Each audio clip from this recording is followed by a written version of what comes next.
शेतकऱ्यांची पूर्ण कर्जमाफी करणार असं देवेंद्र फडणवीसांनी म्हटलंय। शेतकऱ्यांचा सातबारा कोरा करणार असं फडणवीसांनी म्हटलेलं आहे। हे सांगितलं की तुम्ही जो काही 1 रुपयात पीक विमा आहे ती पद्धत बदलली। खरं आहे, आम्ही बदलली। तो आम्ही पहिला प्रयोग केल्यानंतर आमच्या असं लक्षात आलं की 1 रुपयात पीक विमा आहे म्हणून अनेक लोक 3-3, 4-4 ठिकाणी विमा काढत होते।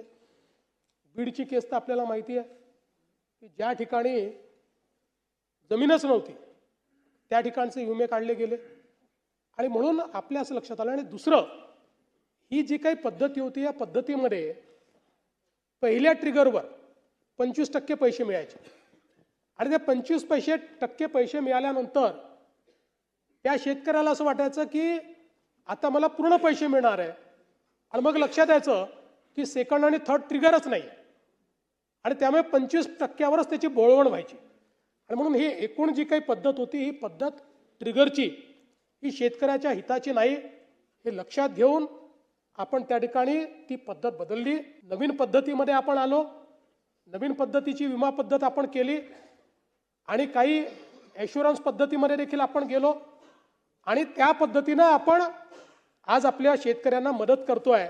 आणि मला सांगितलं पाहिजे की मागच्या वर्षी ज्यावेळी आपल्या शेतकऱ्यांवर संकट आलं त्यावेळी आपण आपल्या शेतकऱ्यांना जे रोख पैसे दिलेले आहेत त्यांच्या अकाउंटमध्ये ते 15,472 कोटी रुपये हे थेट शेतकऱ्यांच्या खात्यामध्ये, पीडित शेतकऱ्यांच्या खात्यामध्ये आपण दिलेले आहेत आणि म्हणून आणि डीबीटीच्या माध्यमातून दिले आहेत। त्यामुळे मला असं वाटतं की शेतकरी जिथे अडचणीत आहे आणि कर्जमाफीच्या संदर्भातही आम्ही स्पष्टपणे सांगितलेलं आहे की आम्ही समिती तयार केलेली आहे, त्याचा अहवाल अपेक्षित आहे आणि आम्ही कर्जमाफीच्या संदर्भात जे काही आश्वासन दिलेलं आहे ते उचित वेळी आम्ही पूर्ण करणारच आहोत।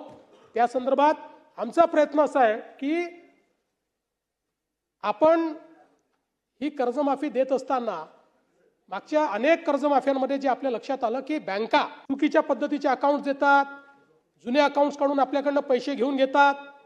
आता आपण ॲग्रीस्टॅक म्हणजे 100% शेतकऱ्यांचं आपण त्या ठिकाणी नोंदणी, त्यांच्या जमिनीची नोंदणी, त्यांच्या सातबाराचा सगळा अहवाल अशा पद्धतीनं आपण एक शेतीचा डिजिटल रेकॉर्ड तयार केलेला आहे।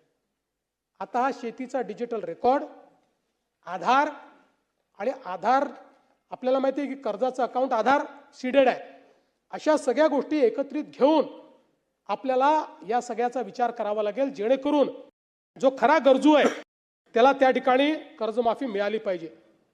आपल्याला माहिती आहे की मोठ्या प्रमाणात आपण त्या ठिकाणी खरेदी देखील केलेली आहे आणि आता मका खरेदीमध्ये आपलं टार्गेट वाढवून दिलेलं आहे। आपला प्रयत्न आता धान खरेदीची टार्गेट आपण वाढवून घेतो, त्याही संदर्भात आपलं बोलणं चाललेलं आहे। तुम्ही मागेल त्याला कृषी पंपाची घोषणा केली होती, किती लोकांना पंप दिले? मला सांगताना आनंद वाटतो की आतापर्यंत जी मागणी आलेली आहे त्या मागणीपैकी 85% लोकांना पंप ऑलरेडी आपण देऊन टाकले आणि साधारणपणे आपल्याला माहिती आहे पूर्वीच्या काळात एकदा पैसे भरले की 2-2, 3-3 वर्ष पंप मिळत नव्हते। 2 महिन्यामध्ये आपण पंप त्या ठिकाणी देतो, 2 महिन्यामध्ये। आणि आता आपली गती किती आहे तर आपण जर विचार केला तर 2004 ते 2019 15 वर्षाचा कालावधी आपण जर बघितला तर त्या 15 वर्षाच्या कालावधीमध्ये आपण 14,74,000 पंप बसवले, 14,74,000 15 वर्षाच्या कालावधीत। आणि 2022 ते 25 3 वर्षामध्ये आपण किती पंप बसवलेत? 3 वर्षात बसवले 10,63,000।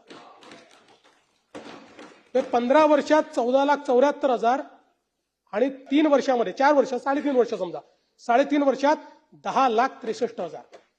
त्यामुळे आणि आपल्याला माहिती आहे आपण तर आता एका महिन्यामध्ये 50,000 पंप बसवण्याचा गिनीज बुक ऑफ वर्ल्ड रेकॉर्डमध्ये आपली नोंदणी ही त्या ठिकाणी झालेली आहे। आणि मला हे सांगितलं पाहिजे की आता ॲव्हरेज 40,000 पंप पर मंथ आपण त्या ठिकाणी लावतो. MSEDCLचं टार्गेट पूर्ण झालेलं आहे. कुसुंबीचं, मेडाचं 2,80,000 पंप लागलेत. फक्त 33,000 पंप हे त्या ठिकाणी बाकी आहेत. आणि आपण जी काही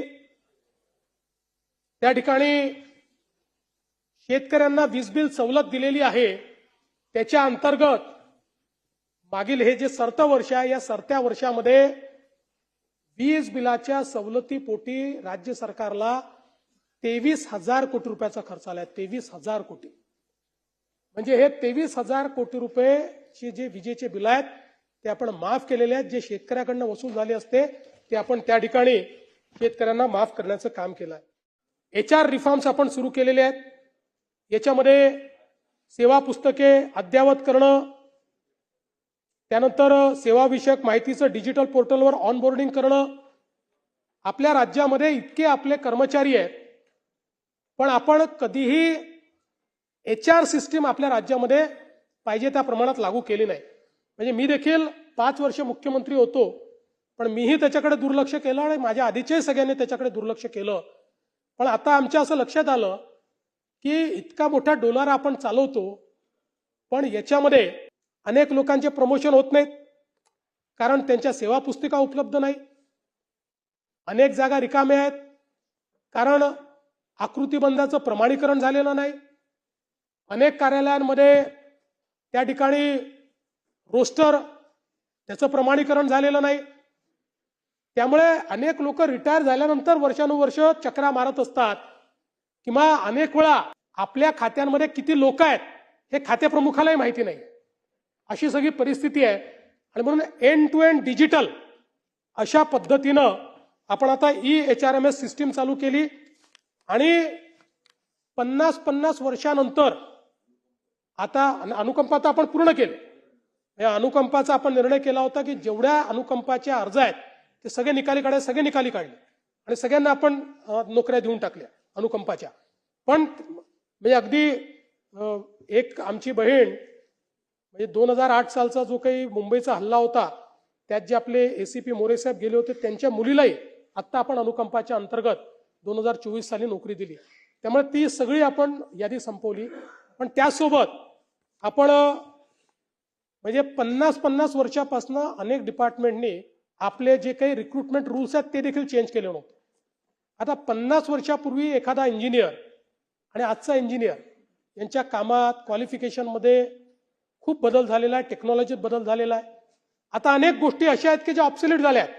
जी पदच, म्हणजे एक आश्चर्याची गोष्ट सांगतो की एका विभागामध्ये मागच्याच वर्षी पदभरती झाली, पदभरती केली.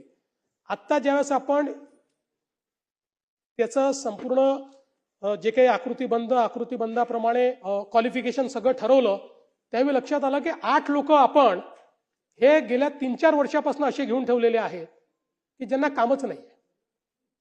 कारण ते पदच आता कामाचं राहिलं नाही, ती आपण व्यवस्थाच चालवत नाही, ती मशीनच बंद आहे आता. म्हणजे ती मशीन ऑब्सोल्यूट झालेली. पण आता त्यांना घेतलंय तर त्या 8 लोकांना आपल्याला चालवावं लागेल. आणि म्हणून मोठ्या प्रमाणात HR रिफॉर्म्स केले आहेत आपण. सगळ्या पदांकरताचं क्वालिफिकेशन आताच्या परिस्थितीप्रमाणे आकृतीबंधाने मला सांगता आनंद वाटतो की हे जे 150 दिवसाचा कार्यक्रम केला, इतकं प्रचंड काम एकेका विभागाने त्याच्यामध्ये केलेलं आहे.